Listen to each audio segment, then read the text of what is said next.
आज की इस वीडियो में हम बात करेंगे उन मारूफ अदाकाराओं की जिन्होंने गुमनामी के अंधेरों से निकलकर अपना मकाम बनाया और अपने फन की बदौलत शोहरत की बुलंदियों को छुआ। उन्होंने अपने फनी सफर में जहां कामयाबियां समेटी, वहीं उन्होंने अपने लिए दुश्मन भी पैदा किए, जिन्होंने इन अदाकाराओं को बेहिमाना तरीके से कत्ल करके मौत के मुंह में पहुंचाया। कौन कौन सी अदाकाराएं सरेराह कत्ल हुई, उनके कातिलों के साथ क्या सलूक हुआ, ये सब कुछ हम बताएंगे आज की इस वीडियो में। नंबर 1, लोकी मैनू कहण दित्ती दी नी मैं हथ चो तिलक दी जावां नी लोकी मैनू कहण दित्ती दी ओए मैं हथ चो तिलक दी जावां ओए लोकी मैनू कहण दित्ती। लॉलीवुड में आइटम गर्ल्स की इस्लाह मुतारिफ कराने वाली निगू का ताल्लुक लाहौर के बाजार हुस्न से था, जहां उनके रक्स के चर्चे हवा में खुशबू की मानिद फैले हुए थे, जिसकी बिना पर उन्हें स्क्रीन की जीनत बनाते हुए तीसरे दर्जे की फिल्मों में एक्स्ट्रा का किरदार मिला। ताहम गुजरते वक्तों के साथ साथ उनके करियर में बिजली की रफ्तार से तरक्की होने लगी। पाकिस्तान की पहली आइटम गर्ल का एजाज रखने वाली निगू ने अपने फिल्मी करियर में 100 के करीब फिल्मों में जलवागर हुई, जिनमें 38 उर्दू, 2 पश्तो और 65 पंजाबी फिल्में शामिल हैं। बतौर रकासा उनके 50 के करीब मकबूल तरीन गीत हैं, जिनमें उन्होंने अपने फन का मुजाहिरा शानदार तरीके से किया और खूब मकबूलियत हासिल की। उनकी शोहरत का ये आलम था कि जिस फिल्म में उनका रक्स शामिल होता था वो कामयाबी से हमकिनार हो जाती थी। एक वक्त ऐसा भी आया कि फिल्म बीनों ने हीरो और हीरोइन की बजाय उनके नाम की टिकटें खरीदी, जिसके बायस फिल्मी पोस्टर पर उनके नाम और तस्वीर चिस्पा होना शुरू हो गयी। निगू की कामयाबी का भरपूर फिल्मी सफर जारी और सारी रहा, जिसमें उन्हें शोहरत और दौलत मिलती रही। उनका शुमार इंडस्ट्री की बड़ी अदाकाराओं में होने लगा। 1972 में उनकी जिंदगी में ड्रामाई मोड़ आया, जब वो फिल्म कासू की शूटिंग के दौरान प्रोड्यूसर ख्वाजा मजहर के प्यार में मुब्तला हो गयीं और दोनों ने कुछ अरसे बाद शादी करके अपना घर बसा लिया और हंसी खुशी रहने लगे। ख्वाजा मजहर को निगू की सूरत में मयारी जीवन साथी नसीब हो गया था, जिसने उन्हें जिंदगी की तमाम तर खुशियाँ फराहम कर दी।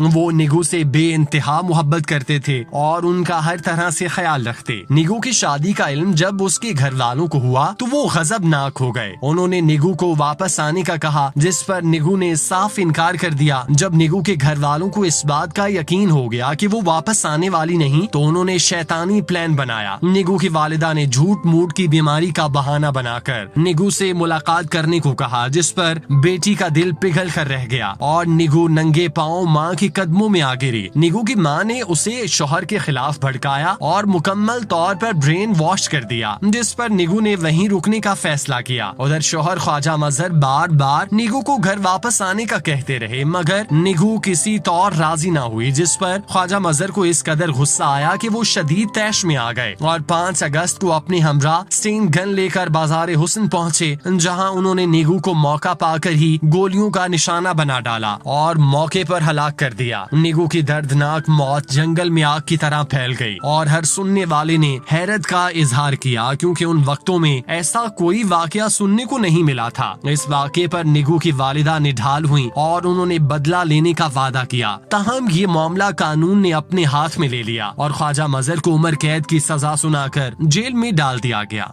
नंबर 2, जवानी मेरी बिजली तूफान मेरा नरम बचाना दिल यारा ओ दिल तारा बचाना दिल यारा ओ सोने दिल तारा। यास्मीन खान को उनके शौहर ने मौत के घाट उतारा। यास्मीन खान पश्तो फिल्मों का मारूफ चेहरा थीं, जिनके क्रेडिट पर दुल्हन एक रात की, दहकान, यूसुफ खान, शहरबानू और महजबीन जैसी सुपर हिट फिल्में शामिल हैं। पेशावर में पैदा होने वाली यास्मीन खान कुछ अरसा बाद कराची मुंतकिल हुई, जहां उन्होंने फिल्मी दुनिया में कदम रखा। चूँकि उनका ताल्लुक पश्तून घराने से था, जिसकी वजह से उन्हें घर वालों की शदीद मुजाहमत का सामना करना पड़ा, मगर वो अपने इरादे पर कायम रहीं। 1970 में यास्मीन खान ने सुपरहिट पश्तो फिल्म यूसुफ खान शहरबानों से डेब्यू किया, जिसमें उन्हें बदर मुनीर के मुकाबिल काम करने का मौका मिला। फिल्म के साथ साथ यास्मीन और बदर मुनीर की जोड़ी भी खूब मकबूल हुई, जिन्हें आगे जाकर एक साथ फिल्मों में काम मिला। अपने करियर में 200 के करीब फिल्मों में जलवागर होने वाली यास्मीन खान ने अदाकारी के साथ साथ डायरेक्शन और प्रोडक्शन भी की, ताहम उन्हें इस शोबे में कामयाबी न मिल सकी, जिसकी वजह से वो अदाकारी तक महदूद रह गयीं। फिल्मी करियर के दौरान दौरान यास्मीन ने पहली शादी अदाकार साकी से की, जिससे उन्हें एक बेटी पैदा हुई। कुछ अरसे बाद यास्मीन और साकी की अलैदगी हो गई, जिसके बाद यास्मीन ने दूसरी शादी बारी स्टूडियोज के मालिक मलिक बारी से की, जो थोड़ा अरसा कामयाबी से चलने के बाद टूट गई। इस शादी से यास्मीन की बेटी कुरातुलैन पैदा हुई। यास्मीन ने तीसरी शादी पेशावर की कारोबारी शख्सियत आरिफुल्लाह से की और हंसी खुशी रहने लगी। शादी के कुछ अरसे बाद यास्मीन खान ने इंडस्ट्री को अलविदा कह दिया, क्योंकि उन्हें महसूस हुआ कि इंडस्ट्री की रगों में फुहाशी सरायत कर गई, जिसकी वजह से पश्तून कल्चर सही तरह से पेश नहीं किया जा रहा। फिल्मों से दूर होने के बाद यास्मीन अल्लाह के करीब हो गईं और इस्लाम के रास्ते पर चलने लगीं। उनके शौहर जुए की लत में पड़ चुके थे, जिनको बाहर निकालने के लिए यास्मीन ने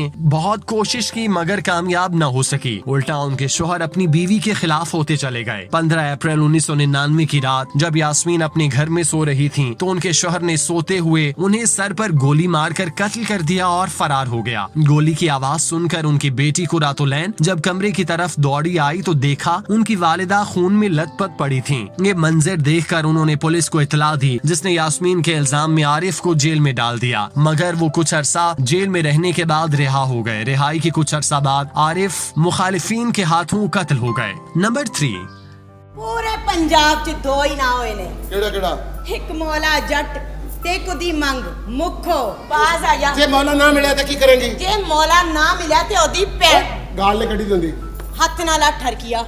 स्टेज अदाकार किस्मत बेगम अपने घर के बाहर बेदर्दी से कत्ल हुई। किस्मत बेगम ने खुशबू, हिना शाहीन और निदा चौधरी की मौजूदगी में स्टेज पर अपना नाम बनाया। इंतहाई मुख्तसर अरसे में किस्मत बेगम की शोहरत यहाँ तक बढ़ गई कि उन्हें लाहौर समेत पंजाब भर में परफॉर्म करने का मौका मिला। किस्मत बेगम ने जब कामयाबियों का सफर शुरू किया तो उनके मुखालिफिन ने सर उठाना शुरू कर दिया। किस्मत बेगम के स्टेज मालिक के साथ पुराने ताल्लुकात थे, जिससे उन्होंने मजीद बढ़ाने से इनकार कर दिया। गुजरावाला से ताल्लुक रखने वाले थिएटर मालिक ने किस्मत बेगम को ड्रामा करने की ऑफर की, जिस पर उन्होंने पैसे एडवांस में वसूल कर लिए, लेकिन फिर ड्रामे से इनकार करते हुए पैसे भी नहीं दिए, जिस पर उनके दरमियान मामलात कशीदा हो गए। एक दिन किस्मत बेगम ड्रामे से वापस अपने घर जा रही थीं कि उनके गली के बाहर घात लगाए मुसल्लह अफराद ने उन्हें गाड़ी से निकाल कर तशद्दुद का निशाना बनाया और उन्हें फायर मार कर फरार हो गए। उन्हें फौरी तौर पर अस्पताल ले जाया गया, जहाँ डॉक्टर्स उनकी जान बचाने में कामयाब न हो सके। पुलिस की जानिब से किस्मत बेगम के कातिलों को गिरफ्तार कर लिया गया, जिन्हें थिएटर मालिक राना मुजम्मल ने उजरत पर किस्मत बेगम को कत्ल करवाया था। नंबर 4, सिंधी अदाकारा मारवी दिन दिहाड़े सड़क पर फायरिंग से मारी गईं। मारवी उन चंद सिंधी अदाकाराओं में से एक थी जिन्होंने लॉलीवुड में जगह बनाई। मारवी अपनी 3 या 4 फिल्मों से इंडस्ट्री में अपने मुख्तसर अरसे में बेहद मकबूल हुई। वो हर फिल्म के साथ तेजी से कामयाब होती जा रही थी और फैसल कुरैशी के साथ उनकी हिट मारवी ने लोगों को यकीन दिलाया कि वो सुपर स्टारडम तक पहुँच जाएंगी। ताहम 25 अगस्त 1998 को एक गैरतमंद आशिक ने उसे कराची के ट्रैफिक सिग्नल के करीब गोली मारकर हलाक कर दिया। वो गाड़ी में आखिरी सांसें लेती रहीं, लेकिन किसी की हिम्मत ना हो सकी कि वो गाड़ी खोलकर मारवी को अस्पताल पहुंचा दे। मारवी के कत्ल को कई साल बीत चुके, लेकिन उनके कत्ल के सिलसिले में कोई गिरफ्तारी अमल में नहीं लाई गई। दीगर फनकारों की तरह मारवी की फाइल भी सर्द खाने की नजर हो चुकी। नंबर 5, नहीं, सर्दी तो नहीं लग रही, मगर थक गई हूँ। कमाल है, सवारी करते थक गई हो? सवारी करते नहीं थकी, आपको सुबह से दोपहर तक पैदल चलते देखकर। नीली आंखों वाली नैना नामालूम अफराद की गोलियों का शिकार हुई। एक अदाकारा डांसर जो एक मुजरा परफॉर्म करने के लिए 56 लाख रुपए मुआवजा लेती थी, जो उस जमाने में बहुत ही ज्यादा हुआ करते थे, लेकिन नैना ऐसा रक्स करती थी कि सब उसमें खो जाते। यही वजह थी कि उन्हें इस कदर भारी मुआवजा दिया जाता। 80 की दिहाई में अपनी पहचान बनाने वाली नैना का हुस्न में कोई सानी न था। उनकी गहरी नीली आंखों के बहुत से मद्दाह थे। वो एक शम्मा की सूरत थी जिसके गिर्द परवाने मंडलाते थे। नैना का ताल्लुक लाहौर के बाजार हुस्न से था, जिसकी वजह से नैना का माजी इंतहाई स्याह था। जब उन्होंने अपने माजी को हाल से तब्दील करने की कोशिश की तो यही माजी उनके सामने खड़ा हो गया। 1996 में नैना को दिन दिहाड़े लाहौर की मसरूफ तरीन शाहराह पर गोली मारकर कत्ल कर दिया गया। उनका कत्ल किसने और क्यों किया, इस बारे में कोई तफ्तीश न हुई और यूं ये मामला फाइलों में दबकर काठ कबाड़ में चला गया। नंबर 6, तेरे नैन मेरे नैन गले खुल के न कैन उंज प्यार वाले नशे विच डूबे डूबे रहन तेरे नैन मेरे नैन गले।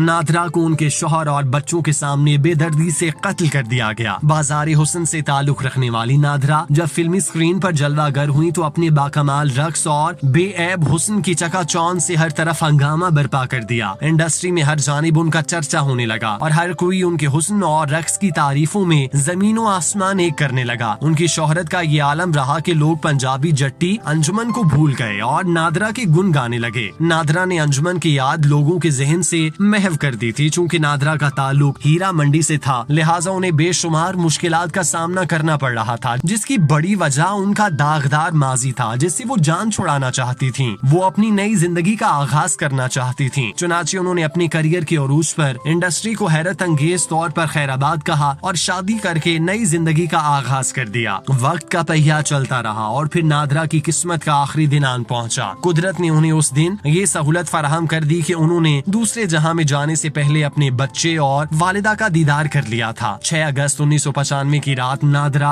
अपनी फैमिली के हमरा डिनर से वापस घर जा रही थी कि सुनसान सड़क पर घात लगाए मोटरसाइकिल सवार हमलावरों ने उनकी गाड़ी को रोका और नादरा पर अंधाधुंध फायरिंग कर दी, जिसका नादरा दिफा करने में नाकाम रही। उन्हें 3 गोलियां गर्दन में जबकि एक चेहरे पर लगी, जिससे वो शदीद जख्मी हो गयी। फायरिंग की आवाज सुनकर आसपास के लोग जमा हो गए, जिन्होंने नादरा को सर्विसेज अस्पताल मुंतकिल किया। ताहम वो गोलियों के शदीद हमलों के बाइस जानबर न हो सकी और जहां फानी से कूच कर गयी। पुलिस ने इब्तदाई तौर पर उनके कत्ल के शुबे में उनके शोहर को शामिल तफ्तीश किया और तहकीकात शुरू की, मगर उनके खिलाफ कोई ठोस सबूत न मिला। उनके कत्ल के हवाले से कई बातें ज़ेरे गर्दिश रहीं। इब्तदाई तौर पर उनके कत्ल को डकैती का रंग देने की कोशिश की गई, मगर सबूतों की अदम मौजूदगी के बायस ऐसा न हो सका, क्योंकि मौका वारदात से कोई भी नकदी या जेवर लूटा नहीं गया। हत्ता कि उनके शोहर की कलाई पर कीमती घड़ी बंधी हुई थी, वो भी डाकू नहीं लेकर गए। जिसके बाद उनके कत्ल को किसी जानिब से रचाई जाने वाली साजिश ख्याल किया गया और उसमें पहला नाम उनके शोहर का दाखिल किया गया, मगर उनकी जानिब से कुछ ऐसा मालूम न हो सका जिसकी बुनियाद पर कार्रवाई आगे बढ़ाई जाती। जब पुलिस को इस केस में कोई पेशरफ्त दिखाई न दी तो उन्होंने नादरा की फाइल बंद करके अपनी अलमारियों की जीनत बना दिया और आज ये आलम है कि नादरा मियानी साहब कब्रिस्तान में आराम फरमा है और इंसाफ पुलिस फाइल में है।